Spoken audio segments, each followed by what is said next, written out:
Trump கொண்டு வந்த யுஎஸ்ஏஐடியின் 90 நாட்களுக்கான suspension பங்களாதேஷை உண்மையிலேயே பாதித்திருக்கு. அங்கே அரசு பீரியடமான நடவடிக்கைகள் எடுத்திருக்கு. சுமார் 4000 முதல் 5000 பேரை கைது செய்திருக்கு. போலீஸ் வீடுகளை ஒவ்வொன்றாக ரெய்டு பண்ணிட்டு இருக்கு. ஜமாத் இஸ்லாமியாவின் பல தலைவர்களை கைது செய்திருக்கு. சீனியர் லீடர்ஸ் கூட உட்பட. அந்த கைது எதிர்த்து அங்கே போராட்டம் நடத்தியவர்களை போலீஸ் கையால் வச்சு அடிச்சிருக்கு. அப்புறம் அங்கே மீடியாவுக்கு தெளிவாக அரசு சொன்னது, இதை பற்றி ரிப்போர்ட் பண்ணாதேன்னு. காரணம், விஷயம் கையிலிருந்து போயிட்டே இருக்கிறது. இப்படித்தானே போயிட்டே இருந்தால் அடுத்த மாதம் துவங்கியாச்சு அரசு அங்கேயுள்ள உழைப்பாளிகளுக்கும் இராணுவத்துக்கும் சம்பளம் கொடுக்க பணம் தேடணும். அங்கேயுள்ள இந்துக்களை அப்படி அடையாளம் கண்டுபிடிச்சு அவர்களை அங்கே கொண்டு வந்து வச்சு அங்கேயுள்ள மக்கள் எல்லாம் சேர்ந்து அவர்களின் வீடுகளை சுத்தமாக்கிக்கிட்டு இருக்கு. அவர்களுக்கு காப்பு கொடுக்கறது. அவர்களை மீடியாவுக்கு முன் சொல்கிறாங்க, நாங்கள் யாரும் எதுவும் செய்திடலைன்னு, மாற்றி குடியிருக்கும் போய் என்று. அரசு எல்லா விதத்திலும் ஆதரவு கொடுக்கிறது. சோஷியல் மீடியா காம்பைன் கொண்டு எத்தனை பேரின் வீடுகளையும் இடங்களையும் எல்லாருக்கும் திருப்பி கொடுத்துருக்கு. இதெல்லாம் உள்ளூரின் தகவல்.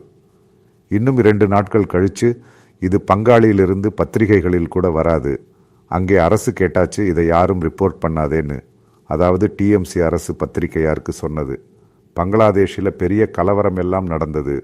காரணம், அங்கேயுள்ள இந்துக்கள் எல்லாம் ஒழிஞ்சு போய் டென்ட் அடித்து ரெப்புஜி போல் இருக்கிறது.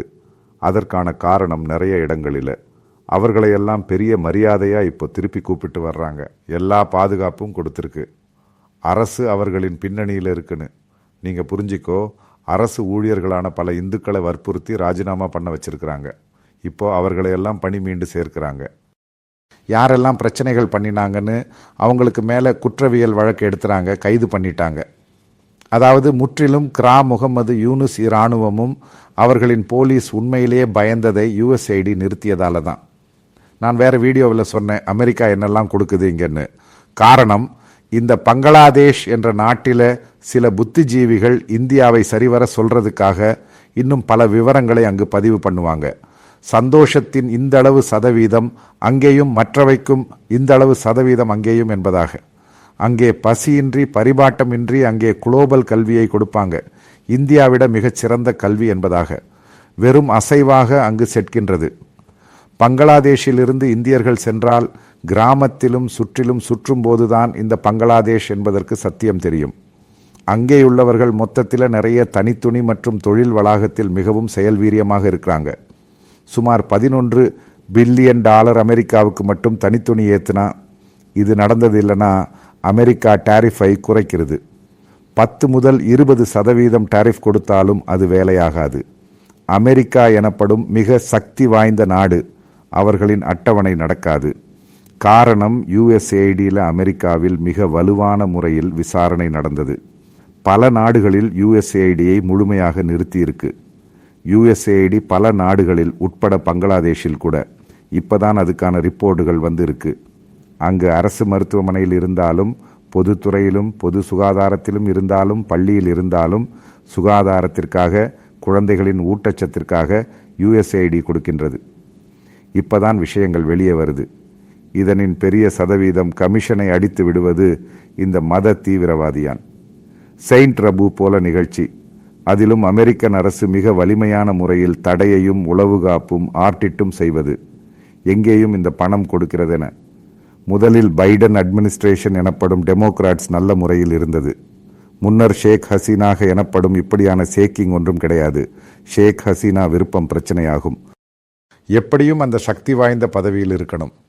வேறு இதனை விட முக்கியமான முன்னேற்றத்தை கொண்டு வர முயற்சிக்கவில்லை. அதாவது பங்களாதேஷ் எனப்படும் நாட்டில் இஸ்லாமிய தீவிரவாதம் எல்லா நிலைகளிலும் பல்வேறு வழிகளில் இது கூடியிருக்கு.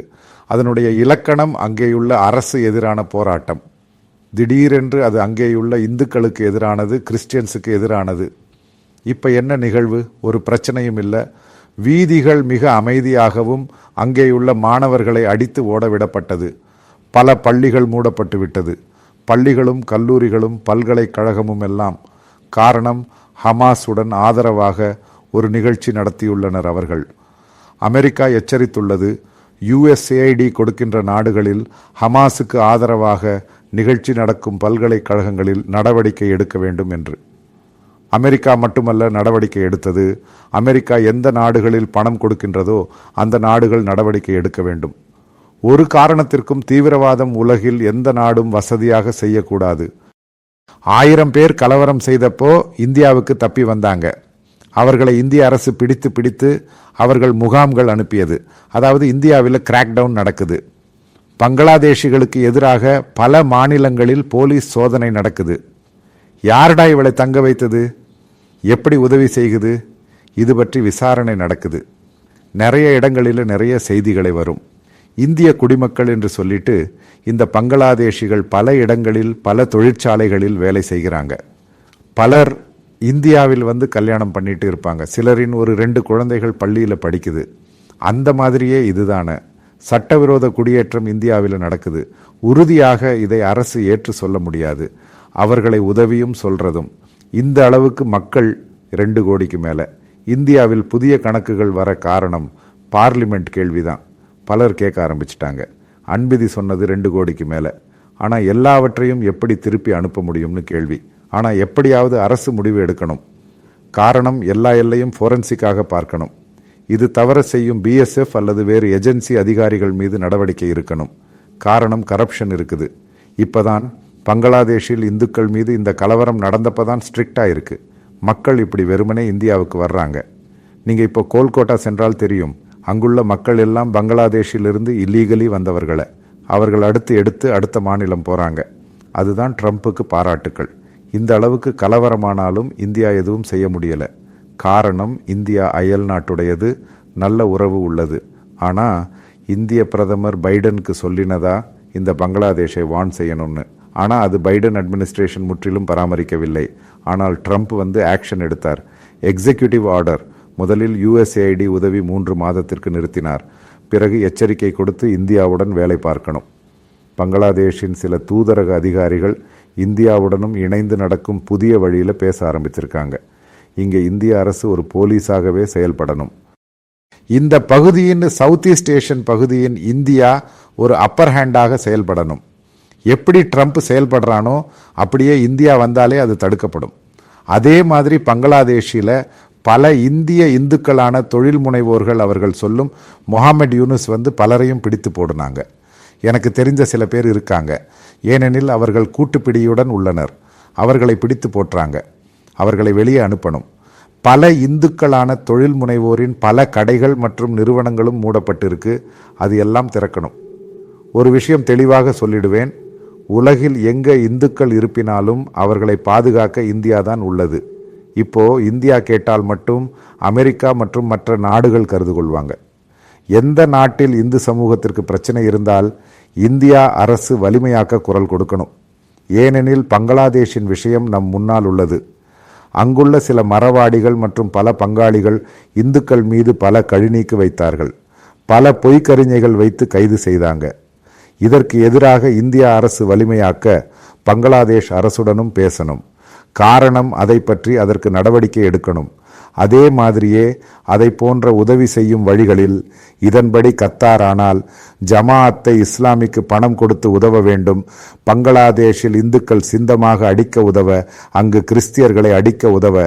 இதற்காக அவர்கள் உதவினால் கத்தார் மீது நடவடிக்கை எடுக்க இந்திய அரசு அமெரிக்காவுடன் பேசணும்.